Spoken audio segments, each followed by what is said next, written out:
Going to move all his family over to England and settled there and brought one of them over one by one, my dad being the second eldest, and then he kind of stuck there really.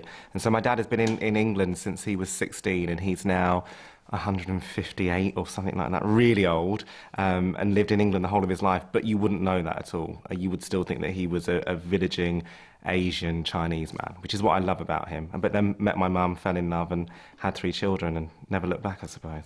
Why is it, do you think, that he hasn't fundamentally changed as the person he is now in the UK and the person he was in Hong Kong? I think he's just really proud of where he's from. And I think that's a wonderful thing. He's kind of distilled that in all of us as children as well and said, you know, whoever you are and what you do and what you're about, you must be very proud of. And so by moving to England, it was about a better life for the whole family, but still very proud and still watches his Chinese news every night on television. And they only eat Chinese food at home. And, you know, very rarely do they get involved with the English community at all. It's all Chinese. It's all Chinese-led. But having said that, he's also got certain Western traits as well. Now, like his humour's very Western, which is a bit bizarre. He's really sarcastic and really fun. I'm not saying that Asian people aren't fun, but you know, he's got moments of him which feel very English. But it's weird because my mum, even though she's English, is probably more Chinese than my dad. So the cooking and the mannerisms and the traditions and all the stuff that comes with being Asian, my mum's invested in that. And they make this perfect little unit, a cross division between East meets West, and it's a little bit of perfect, really. Because I suppose at the time your parents got married, it would have still been, I mean, not hugely, but fairly unusual for an English woman to marry a Chinese man. Hugely, really controversial. When they got married, interracial relationships in the UK. They were around, but they weren't really prevalent. They weren't in the media. They weren't in the press anywhere, and especially Asian as well. Because the settlement of Asian community, the Asian community settling in the UK wasn't widely visible, I suppose. I mean, they were there, but they were very quiet. A lot of them worked in restaurants and takeaways and kept themselves away. And when my mum and dad fell in love and then had us as children, one story that mum says is that she was walking down the street one day and me and my brother are only a year between the two of us, so we almost were like twins. And a woman stopping my mum in the street and saying to my mum, "They're not your children. They can't be your children because they're Asian." And my mum standing there and being the big apron-wearing mum, I think was going to knock her out, actually, which she should have done. But she was absolutely dumbfounded that anyone could criticise her and her life and not even know who they were. But it was very controversial. And have you had these conversations with both of your parents? Because it must have really taken a lot of bravery on both sides. Yeah, well, okay, so it's quite hard to explain. We're a really close family, really tight. I've got a brother and a sister, mum and my dad. And growing up, we were always working together in the restaurant, because we had restaurants. We'd spend all of our social time together. All of our friendships were all based around the family, or the dinner table. That's where all the love happened at the family. The normal conversations you'd normally have with your parents, you know, talking about heritage, talking about growing up, talking about falling in love and how did you and dad meet. We never had those conversations because all our conversations were around the restaurant, business, you know, us surviving day to day. So we didn't have that type of relationship. You mentioned surviving. So were times tough in the restaurants? Yeah. I think any small family business is going to be tough because all of us were involved with the business. So from 4 or 5 years old, we'd be working in the restaurant with Dad. What did you do? I worked front of house, worked in the kitchen, pot washing, serving drinks, you know, taking orders at the table. Dad would dress me and my brother up in little tuxedos and dicky bows, and we would go out to the front of house with Dad, and he would parade us around, and we'd help serve the restaurant. And I think probably about 6 or 7 years old, I could probably run a restaurant floor. Our life when we were growing up was always about business, which I don't regret at all because I love business now. I love business. I love the idea of building a brand. I love the idea of being able to serve and have great customer service. And all the stuff that I employ in my job now, I very much learnt from the restaurant. So I don't regret any of that stuff. So at that time, how important was school in your life? School always got in the way, I think, for me, definitely. it was always a bit of an intrusion, always got in the way of everything else that I wanted to do. I wanted to be with my dad, I wanted to be with my mum, I wanted to be at the restaurant, I wanted to be learning about the business, and I had no real pleasure at school at all. I'm not particularly bright, as I said. I wasn't great at any one subject. I didn't have great sets of friends and things, and so school kind of got in the way. And so much so that I left school when I was 14, almost 15, so very, very early, because I was quite naughty and quite disruptive and quite an angry child, and so I left school quite early. I want to take you back a little bit. I have read that you knew you were gay when you were 6 years old. About 6. Yeah? When I said that, when I did that interview, I was trying to point out that, I wasn't sexually active then, so it wasn't a gay thing, but there was a teacher called Mr. Leavesley, and he used to stand in the music room at primary school and put his thumbs in his belt loops of his trousers. And I used to think it was the most incredible position, the most incredible pose I've ever seen. I was fascinated, and I had feelings towards him that weren't sexual, but they were about total adoration. Do you see what I mean? And so for me, that was the first thought in my head. I was attracted to him, but it was more about his presence. It wasn't a sexual thing at all. It was just about him being this great, strong, statuesque guy that would be able to go into this pose and be very beautiful, I suppose. And so that was my first ever.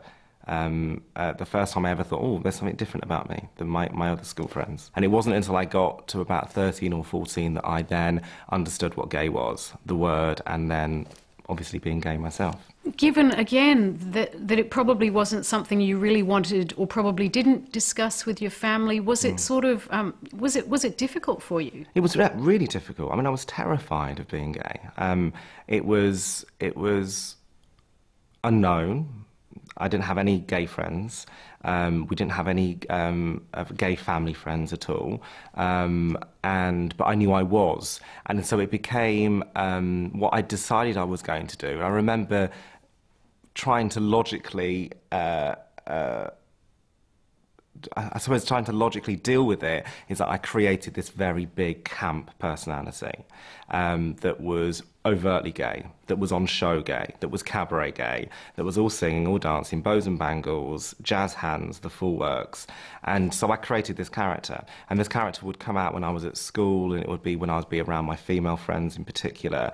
And then if one of the guys at school started to bully me or say something, this person came out. And it was a bit like RuPaul, I suppose, a cross between RuPaul and some very big, obnoxious drag queen. And as soon as they tried to attack me, then my slap went on, and then I would attack them, and it became this very useful tool that I used. And in fact, I've always had that person stored, and he's always there whenever I need him. He became a very close relation to me, and I didn't quite understand him, but I knew what I needed him for. But it was very tough, because I was always afraid of losing my parents, because that was the most important thing. And even though I knew deep down, because of the prejudice that they'd gone through growing up and falling in love and having an interracial marriage, I knew that they would accept it. Even if there was a 0.001 chance of them not accepting me, then that risk was still too high. And so I kept it away from them. So in fact, my whole coming out story is I came out to them last. They were the last people. Even though they should have been the first because I loved them the most, there was still that moment of risk. So much so that I didn't actually tell them, my sister told them. And I was in my early 20s at the time. And I'd had relationships and had boyfriends and was living a very gay lifestyle in London, 2-hour drive away. How did your parents react when they heard that you were gay? Well, it's a beautiful story. There's 2 parts to this story. That I love telling this story, but it always makes me cry, so I don't know whether I'm going to cry now. But my sister and brother had come to visit me in London. I'd been out the night before, and I had a raging hangover. I had the worst hangover you could ever imagine in your entire life. And so my sister and brother came to visit the next day, and I was just completely dying. And my sister had said to me halfway through the day, the reason why you're always so miserable is because you need to tell mum and dad you're gay. And I couldn't say to them, the reason why I'm so miserable is because I drank a bottle of gin last night. So that was the real reason. So anyway, they left. And then 3 hours later, the telephone rings. I was in my flat in Kentish Town. The sun was beaming. It was the middle of the summer. I remember it so so vividly. The phone rang, it's my mum, and she said, oh, the kids are back. And I instantly knew something was up, because she'd always say, hi, babe, which is my nickname. Hi, baby, you okay? Did you have a nice day? But it wasn't, the kids are back. And I said, oh, right, okay. And she went, I know. And I said, what do you know? She said, I know you're gay. And at that point, it felt like somebody had got every single muscle in my body and had done that with it. It was just the most incredible physical and emotional feeling I've ever felt in my entire life. And I broke down on the telephone and said, don't tell Dad, don't tell Dad. You know, he won't understand. He's from up a mountain in Hong Kong. You know, he will not understand this at all. And she's like, I'm not going to tell Dad, I'm not going to tell Dad. And then we left it. And I didn't go home for about 6 months after that, which was a long time for me then. And because always going home was always about anchoring, it was always about understanding what was going on in my own personal world. It was about feeling loved and secured, like a lot of people's family homes. And at the time I was dating a guy, and so I remember going over to his place. It's such a terrible thing. I remember going over to his place really late at night and saying, you're going to come back and meet my parents. And he was like, ah, fine, okay, no worries. He didn't know what had happened. And I knew that they would have their family meal at 12:30 every single night, because the restaurant would have been closed. And so timed it that they would be everyone sat at the family table. So it was all completely choreographed. And so walked into the restaurant, walked up the stairs, went through the top door, went into the kitchen. And I opened the kitchen door, as I thought, the entire family sitting around the table, laughing, shouting, loads of bowls of food everywhere, the dogs under the table. It's all beautiful and very picturesque. I opened the door and walked in, and the first thing was, oh, what are you doing back? Grab a bowl, come sit down, eat, as any Chinese family would be like. As I walked in, and then the guy that I was seeing walked in behind me, and suddenly there was silence. And at the Wan family dinner table, there is never silence. It's a circus. And instantly they said, right, sit down. We sat down, everyone knew what was happening, and throughout the whole meal it was complete silence, so much so you could hear the chopsticks going, and you can never hear chopsticks at our family table. And it was awful. It was the most awkward, terrible meal, full of anxiety. I mean, I can't even tell you what food was on the table, which is unlike me. And throughout this meal, halfway through, my dad gets up from the table and walks out, and I kind of look at my mum, she kind of shrugs her shoulders, and I look at my sister, and she kind of does this, and it was awful. The poor boyfriend had no clue what was going on. He was still trying to use chopsticks, balancing a prawn. He couldn't do it. And so I kind of think, do you know what, you're going to have to go and face it now. So I got up, walked through the apartment, and I could hear all this rustling noise and moving around in the living room. And I kind of opened up the door, and my dad had moved the sofas away from each other, lit an open fire, and made a bed on the floor at the sofa cushions. And it was his way of accepting me and my partner to stay that night and have our own room. And from that moment onwards, I knew that everything was fine. And, you know, he's, you know, a remarkable man, because he doesn't need to accept it. And you know, I take partners back now, and, you know, we hold hands and we kiss and we share food, and my dad is just completely accepting. I also understand that when you were young, you were overweight. How overweight? Really overweight. Massive. The size of a house. We were always a really big family. And so the biggest I got, I can't do kilos to stone, but the largest I got to was 21 stone, which is twice my body weight now. Pretty Wow. much. But I was that big for a long time. So probably from about 16, 17 upwards, up until I was 21, then lost all the weight. But always very, very big. And so it was tricky. It was tricky being that overweight, I have to say. So did the overweight aspect also come into the bullying? Yeah. So okay, so I was brought up on a council estate. And half Chinese, 6 foot tall, camp, and 21 stone. I mean, it was like a feeding frenzy for the bullies. I mean, literally, whatever you wanted to say to anyone, you could just come to one place, one-stop shop. I'm like your supermarket for bullying. You can just come here and just do what you like. And so it was all available. But it was weird, because the bullying was because I was fat, the bullying was about being fat. It was never about being gay. It was never about being mixed race. It was always about fat. Fat was the most obvious thing that they could go for. And so fat, for me, became literally no pun intended, a wall. It came my protection. It was wadding around me. And so the more they poked fun about being fat, it was an obvious thing. When someone said, "You're fat," it was a bit like, yeah, well, great, brilliant, you can see. I mean, this is clearly I'm fat. But the minute that they would bully me about my sexuality or about being mixed race, that really hurt. Fat was fine, fat I could deal with. But it was really tough. And it was tough watching my brother be bullied as well for it. I used to hate that and he's a year older than me, and I always felt that I had to protect him. But when he was bullied for being fat, I really hated it. I could have killed people for that. How did you eventually shake off? I mean, that must have been a truly horrible childhood to have all of that happen to you, despite having a very loving home and family. How did you eventually excise the demons, if you like? How did you find yourself? Do you know, I don't know whether you ever do. I mean, that's the main thing. It's. Do you ever exercise them? I think they're always there. I think they just lay dormant. I think that, like, whenever you've been through any huge adult experience as a child, they stay with you forever. What about the process of losing the weight? What was that like, and how easy was it to kind of literally shed the person? Well, it wasn't done healthily. It was done, I was at drama school at the time. I was always given very comedic roles. I was this big 21 stone Asian guy. You know, I was never going to be the Prince Charming. I was always going to be the Dandini. And I suddenly hated being fat for the first time, and I'd never really hated being fat before then. Fat before had been a friend, it had been my armour, but fat suddenly was my enemy. And then within about 2 weeks, my obsession with dieting just took control, and it gradually grew from 3 meals a day to 2 meals a day to 1 meal a day to eventually being 2 spoons of honey a day. And so by which time, probably in about a month, anorexia had really set in and taken control. And 9 months later, I was diagnosed and 10 stone lighter, so half my body weight. So I'd literally just stopped eating, and for months my body had survived on eating its own flesh and eating its own muscle.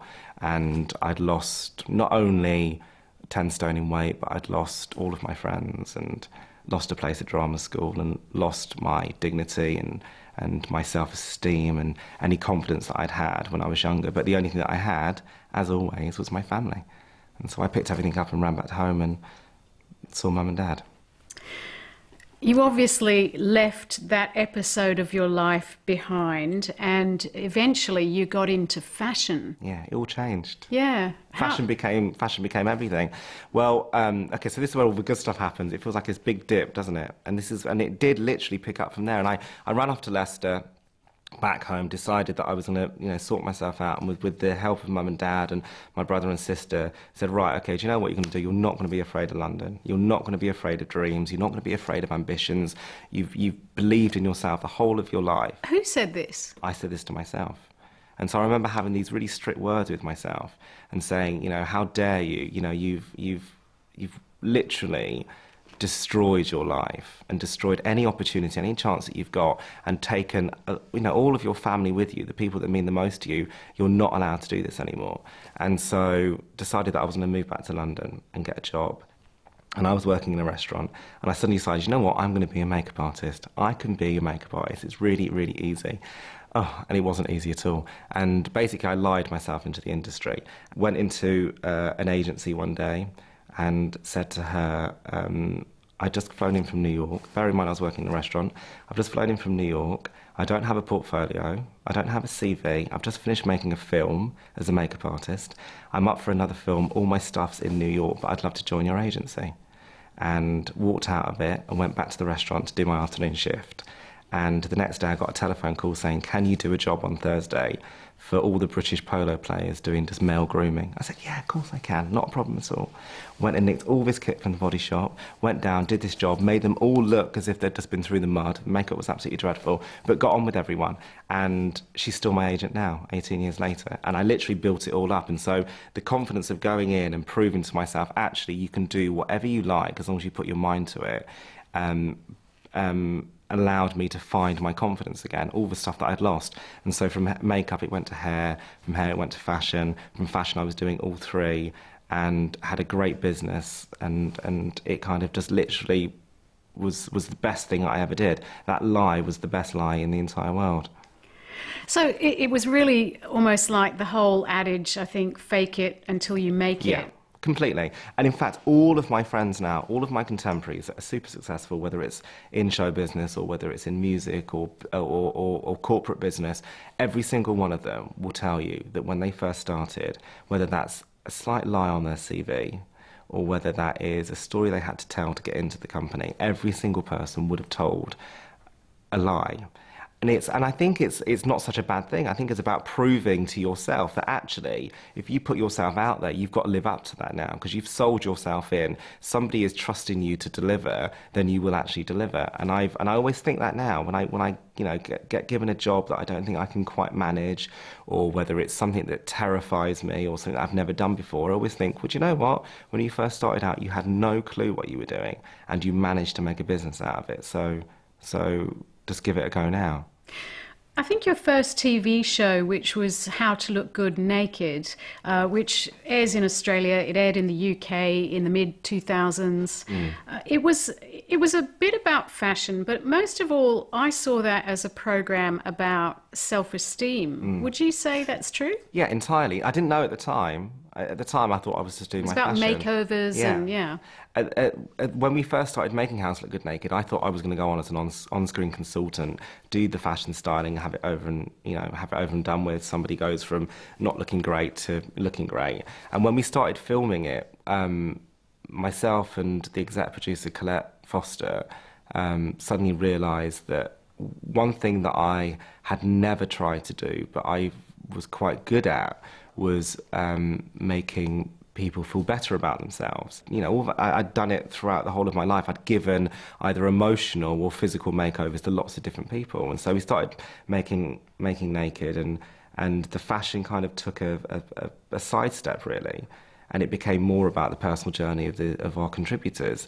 And because of having moments in my life where I'd hated what I'd looked like, and because of eating disorders and bullying and all the stuff that I'd gone through, when any one of the women stood in front of the mirrors and said to me, I hate the way that I look, that the idea of getting naked, I'd rather take my life before I did that, or, my partner hasn't seen me naked, or we haven't had sex for 7 years, I totally understood that. I got it, I empathised straight away.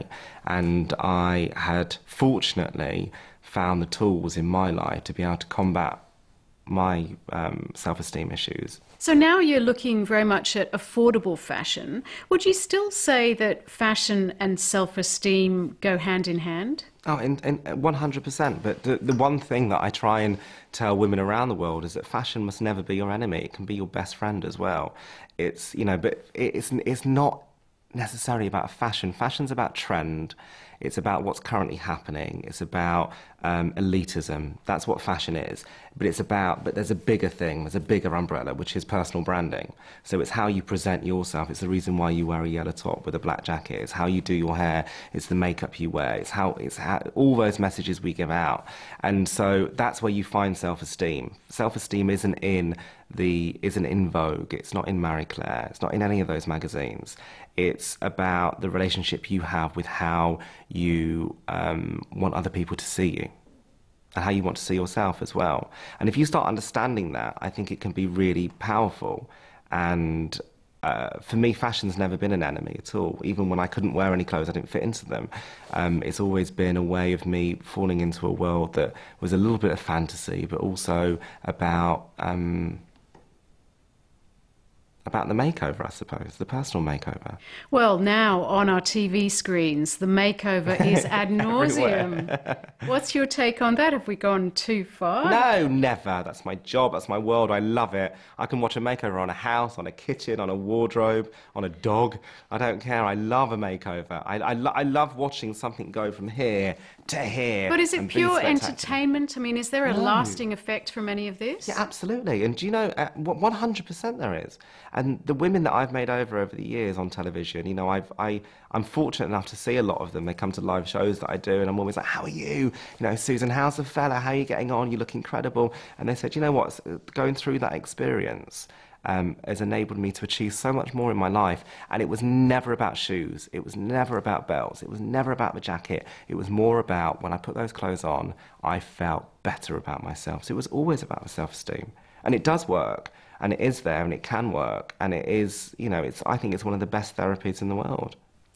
Do you personally think much about the future and longevity? My career?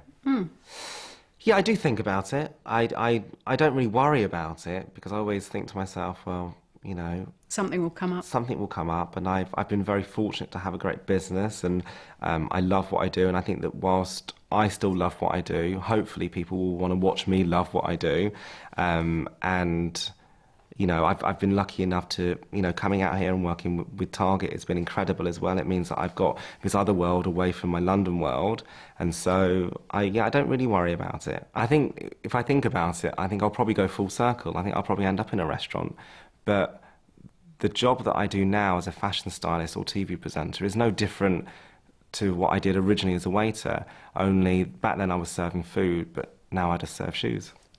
Gok Wan, it's been a great pleasure. Thank you for speaking with 1+1.